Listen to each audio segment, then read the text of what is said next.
আচ্ছা, এখন আমি আইসিএসসি বোর্ডের সংকলিতা যে পাঠ্য বইটা রয়েছে তার থেকে একটা গল্প ক্লাস 9-এর সিলেবাসে আছে সেটা পাঠ্য করব, ঠিক আছে?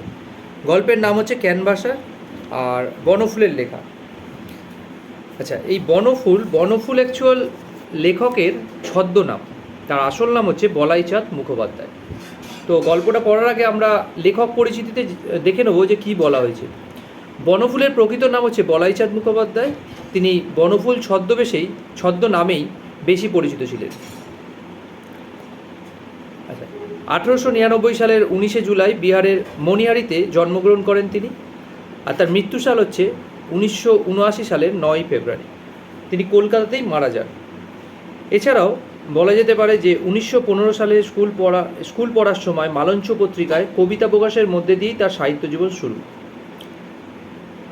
লেখক হিসাবে বনফুল 1000-এরও বেশি কবিতা, 586টি ছোট গল্প এবং 60টি উপন্যাস লিখেছেন। 5টি নাটকও তার মধ্যে রয়েছে, ঠিক আছে? তার লেখা বিখ্যাত উপন্যাস যেগুলো হচ্ছে মৃগয়া, নবদিগন্ত, স্থাবর, অগ্নিস্বর, ভুবন সোম, হাটে বাজারে প্রভৃতি, ঠিক আছে? এগুলো বইতেই রয়েছে, একটু এগুলো দেখে নেবে, এখান থেকে তোমাদের পরীক্ষার প্রশ্ন আসতে পারে। তো গল্পটা আমি তোমাদের সংক্ষেপে বুঝিয়ে দিচ্ছি, কেমন? তো গল্পের নাম হচ্ছে ক্যানভাসার। ক্যানভাসার নাম হচ্ছে ক্যানভাসার মানে হচ্ছে যারা পথে ঘাটে জিনিস বিক্রি করে তাদের ক্যানভাসার বলা হয়। এখানে ক্যানভাসার ভৈরবের কথা বলা হয়েছে। তো গল্পে আমরা প্রধান চরিত্র হিসাবে দুটো চরিত্র পাবো। এক হচ্ছে কাত্যায়নী, একটি নারী চরিত্র, আর ভৈরব একটি পুরুষ চরিত্র। এছাড়া বিক্রেতা হিসাবে আমরা হীরালালকে পাবো গল্পের মধ্যে। গল্পের শুরুতেই বলছে যে কলহের মূল কারণ অবশ্য কাত্যায়নী। এখানে দেখা যাচ্ছে কাত্যায়নী আর ভৈরব হচ্ছে স্বামী স্ত্রী। তো ভৈরব খুব বেশি উপার্জন কিছু করে না, ছোটোখাটো কিছু করে সংসার চালায়, ফলে সংসারে একটা অভাব অনটন সবসময় লেগেই থাকে। এবার কাত্যায়নী একটু শখশৌখিন মানুষ। কাত্যায়নী কিছু জিনিস কিনতে চাইলে সে যখন ভৈরবকে সেটা বলে, ভৈরব সেটা বিভিন্ন বাহানা দিয়ে নাকচ করে দেয়, যেটা হয় পয়সা না থাকলে কেনা সম্ভব নয়। তো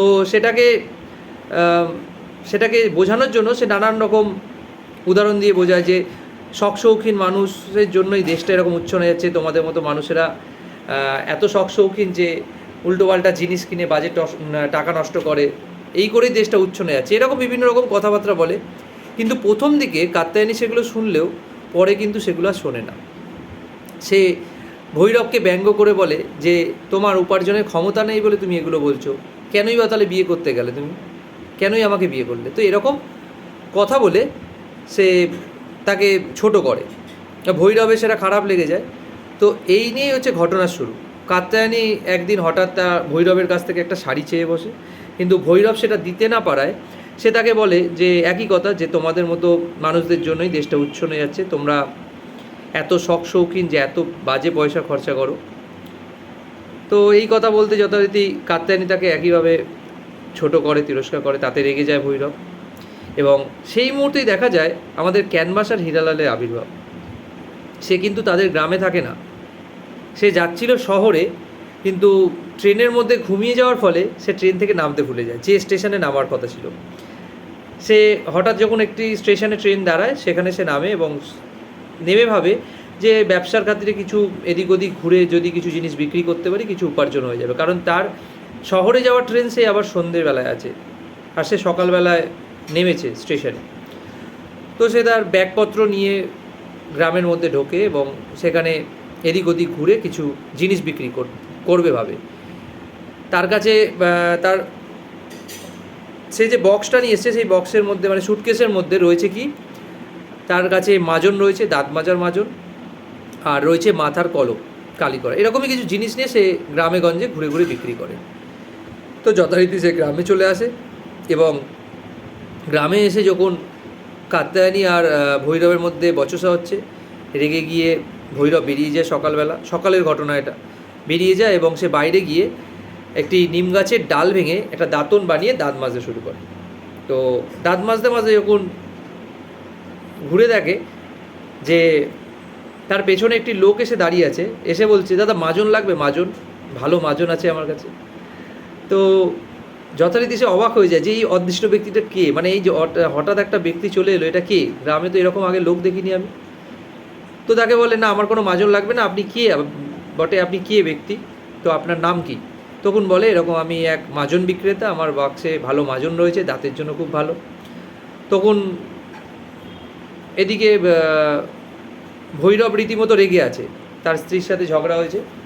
সে রেগে গিয়ে বলে, না আমার কোনো মাজন লাগবে না, আপনি এই গ্রাম ছেড়ে চলে যান, না হলে আমি কিন্তু মারধর করবো, মানে এরকম রেগে যায়।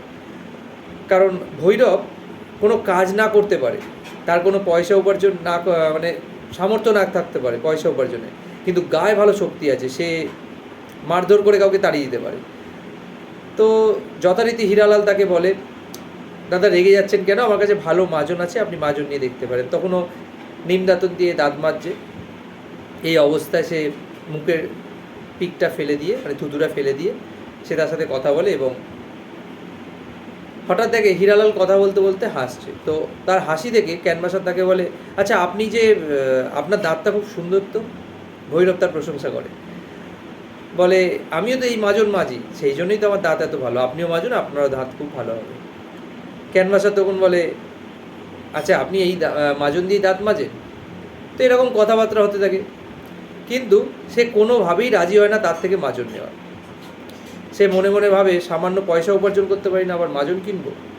সে উল্টে তাকে বলে, আপনাদের মতো লোকের জন্যই গ্রামে আমরা শান্তিতে থাকতে পারছি না, কয়েকজন গ্রামে রয়েছি শান্তিতে, ভালোই রয়েছি, আপনাদের সেটা সহ্য হচ্ছে না, আপনি এখান থেকে চলে যান, নাহলে কিন্তু আমি মারধর শুরু করব।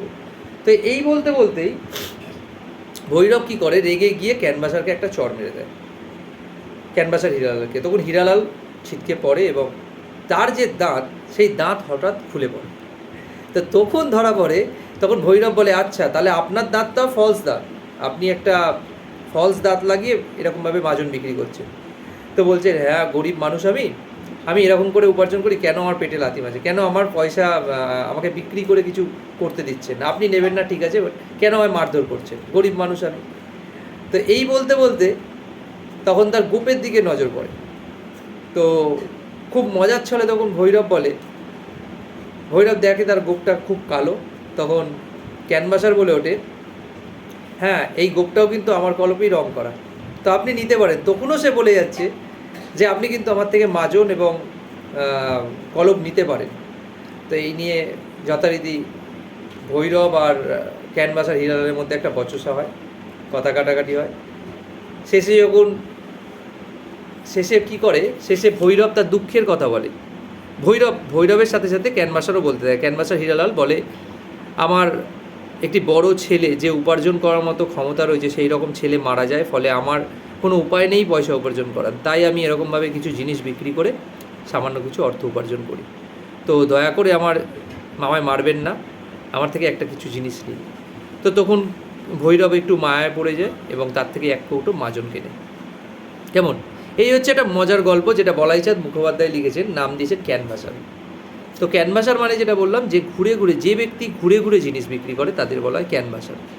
তো এখানে ক্যানভাসারের নাম কি? হীরালাল। তো তোমরা গল্পটা পড়বে, খুবই ছোট একটা গল্প, তো পড়লে বুঝতে পারবে, ঠিক আছে?